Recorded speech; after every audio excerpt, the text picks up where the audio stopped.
Hey guys, this is DC, also known as the Dark Creeper, and in this video I'll be showing you how to farm Ignis from the Outlander's Cataclysm Mod, and also how to make an AFK farm. So, let's begin. So just before we get inside the nether, we are going to require some items, and those are what you see inside this chest over here. So I've got 3 set of building blocks, and I've got stone bricks, but you can use anything you want. It can be cobblestone, it can be dirt, it can be anything. You'll need a set of ladder, you'll need a trapdoor and a lever, which all 3 of these you can get quite early in the game, as long as you get wood. You'll need 2 observers, which require nether quartz, but you'll be going inside the nether anyway, so you'll get lots of those. So I recommend you getting some redstone, enough to make at least 2 of them. You'll need an iron sword, you'll need a set of any food source, as long as it gives you 2 hunger bars or more. You'll need a diamond pickaxe, and yes, you'll need some diamonds for this, but nowadays you'll see lots of videos and tutorials on how to get diamonds in early game, so I recommend you looking out for those.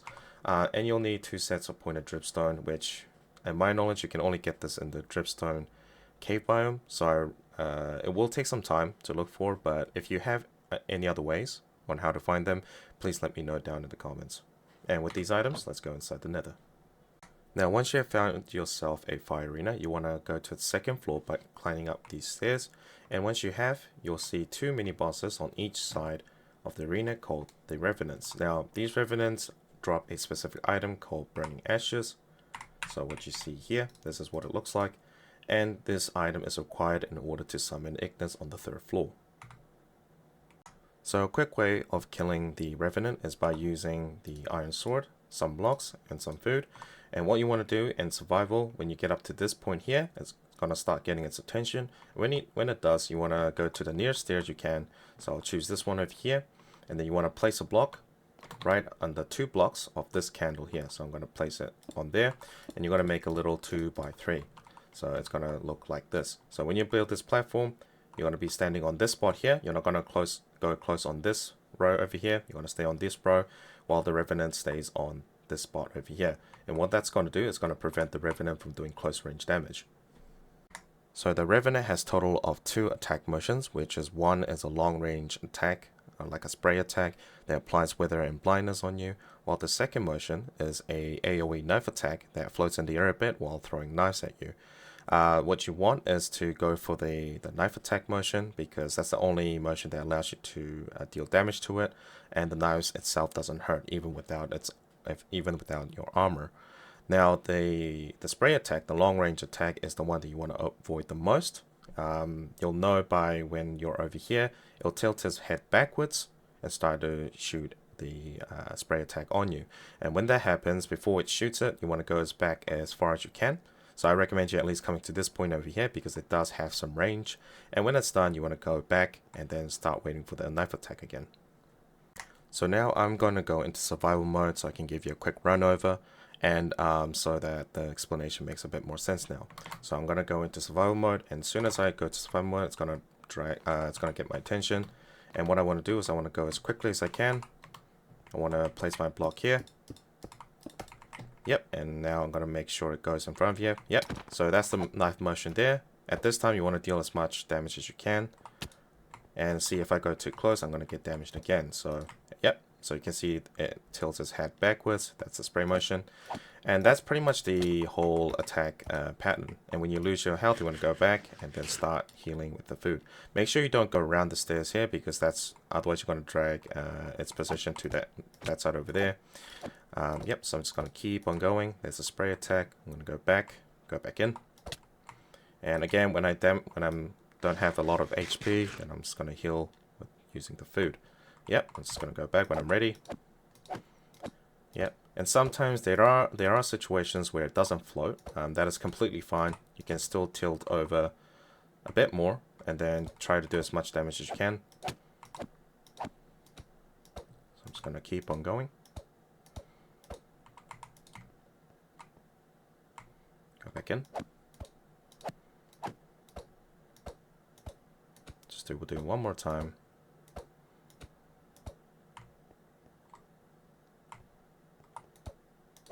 Yep, and there you go. So it was just simple as that. It wasn't that hard. I've got no armor, as you can see here. I can just keep healing up with the food I have. And you can do that again with the Revenant over there. So after you get your 2 burning ashes, let's go get the Ignis. So when you have defeated your Revenants and got your 2 burning ashes, you're going to come to the top floor, and in the center you'll be seeing a block called the Altar of Fire.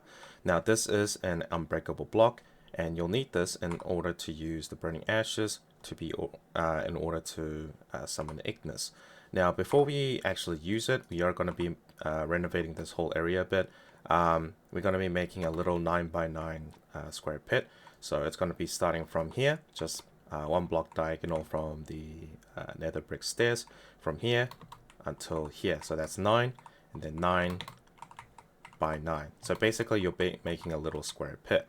Now the reason why we needed a diamond pickaxe is because if you look beneath here, there's an obsidian block, and this is why we need a diamond pickaxe in order to be mining this. Now obviously this doesn't have any efficiency, any unbreaking, or whatever upgrades it has, so it will take you some time, especially if you're in a survival, but I can definitely tell you it'll be worth the time, because we will definitely need this in the AFK farm. So I'll be back after mining this part. Now just a little info that if you mine all of this, you'll find gold, and under that gold you'll find a crying obsidian, and under that crying obsidian you'll find a chest below it, and in this chest you'll find a netherite ingot.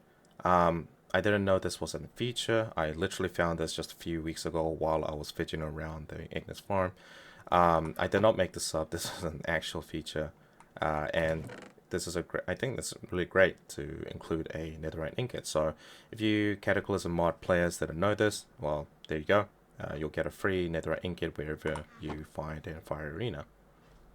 So after you finish mining your obsidian, your surrounding blocks, it should be looking something like this. So it's a 9x9 square pit, and as I said before, it does take a bit of time, but it will definitely be worth it. Especially we haven't finished making the whole AFK farm yet. We do need to make one more part of it to be able to work. Now we're going to be using the rest of the building blocks that we have, and what we're going to do is come to this polished blackstone, and we're going to be counting 1, 2, 3, 4, and then on your 5th block we're going to be placing 3 blocks like that, and it's going to basically be a 3 block wide wall, and we're going to be stacking it up to 20 blocks. So once you've finished stacking the wall, this is what it will look like. And I forgot to mention to place ladders, but otherwise you're going to take full damage, so make sure you place ladders while stacking the wall. Now what we're going to do is we're going to build across 8 blocks, so 1, 2, 3, 4, 5, 6, 7, 8. So to the point where the altar of fire is right on top of it. What we're going to do now is we're going to fill the sides like this. And then what we're going to do is going to be placing 2 more blocks like this, and we're going to be placing a hole there. So if I look straight down, I can see the altar of fire. Now what we're going to do is we're going to be placing 2 blocks on this part here, and we're going to be using the lever and the trapdoor that we got earlier. We're going to be placing the trapdoor on this part here. We're going to be placing the lever here, and then we're going to be placing another 2x3 and placing 3 blocks here. Now we're going to be placing the 2 observers. We're going to be placing one over here, so it's facing this way, and you're going to be placing another observer this way. And what that's going to do is going to create an infinite loop of redstone signal. Now what you want to do is use the lever to turn it off, and you can flick it again to turn it on. And this is basically a dripstone dropping device. So if I press this part here, it's going to keep dropping dripstone. And most of you Minecraft players will know that the dripstone does do damage on whatever's on top of it, whether it's a mob or it's a player, anything that, as long as it's an entity. So what we're going to do is now we're going to, that's pretty much the AFK farm done. So now I'm going to be going over the process. So now I'm going to go over the farming process, and it's very, very simple. So you're going to need your burning ashes, and you're going to need your 2 sets of dripstone. Now in theory you only need 1 set of dripstone when I tested it out, but there's a chance that something might go wrong, that your dripstone may disappear. I've had that time before, so I recommend you to get at least 2 sets. Now what we're going to do is, as soon as you right click on the altar fire with the burning ash, it's going to start summoning Ignis, and while it's summoning Ignis, you want to go around this wall, and before it's summoned, you want to try as go as quickly as you can. Now, but by the time you get on top of this platform here, Ignis will be summoned. Don't worry, as long as the Ignis doesn't see you directly, because if it does see you directly, it will trigger the battle phase. So that's why we built this wall and built this platform. Now, originally, 1 block is enough to make this whole thing, but because we don't want to be seen, that's why I made this wide. And so as long as you just go straight like this, and it wouldn't be a problem. Also, do be careful not to look down like this, because I've had a situation where Ignis has seen me like this, and it did trigger the battle phase, and this whole AFK farm didn't work. So just be careful of that. Now, once Ignis is summoned, you want to trigger the device, and then you want to use the dripstone to drop on right top of him. So that's pretty much it of the process, and now I'm going to go try in survival mode to show you guys. Hope that's everything. Yep, and then I'm going to go to survival. Now I'll trigger the altar fire. Now before it summons, I'm going to go as fast as I can. Yep, Ignis is summoned. Sorry for the Jade mod, it's covering the boss bar, but so I'm going to trigger this device, and we can see that Ignis hasn't noticed us yet, it's staying there, and you can see that it's not moving from the spot. So I'm just gonna drop the dripstone on him, and you can see it does quite a bit of damage. So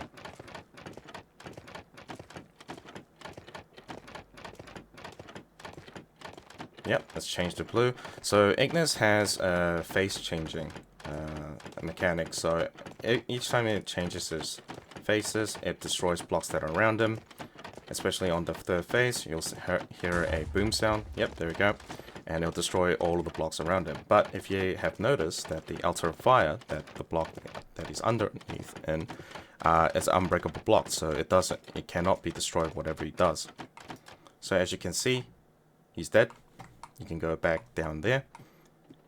And you'll be probably wondering, why doesn't Ignis move around even though he's getting damaged? And that is because this is the only block that he can move around, technically, because his AI is pretty much the same as any other mob.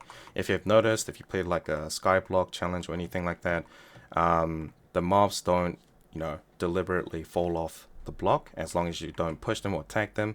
It's the same thing with Ignis, so he doesn't fall off this block as long as there's no path to go, physically.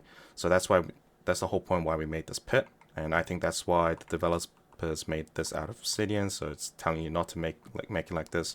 But, obsidian, you can mine it with the diamond pickaxe, so it's not a big problem at all. Now, I forgot to mention this earlier. You can use your leftover ladder, sorry, and then just climb out of there. And there you go. So you've got your 3 ignitium ingots. Am I pronouncing that right? Ignitium ingots. But yeah, so we've got another one. And basically they'll give you total 6. I'll do it again without any talking this time, so have a look.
And there you go. That is basically done. And oh, we've got a music disc. That's quite rare as well. Yeah, so we've got total of 6 Ignium ingots, and now I've heard that the latest version has a new item. If I look at the recipes, yep, it's this. I think it's this item here called the Blazing Grips. On hit, there's a chance to apply Blazing Brand to the target. Now, I'm not entirely sure what this effect does to the target, so if you do know, let me know down in the comments. Otherwise, it's actually quite affordable. You need 8 nether bricks, 1 Ignium ingot, or you can make an incinerator. We've got a netherite ingot before from the chest, so you can make yourself an incinerator, you can make yourself a shield, or if you're the guy who wants to make armor first, you can do that as well. But you'll need some a few upgrades and some netherite ingots as well. So it's your pick whether you want or not. And so yeah, that's pretty much the AFK farm, and I hope you enjoyed the video. If you liked the video, please leave a like and subscribe, and I'll be back with other future videos. So see you later.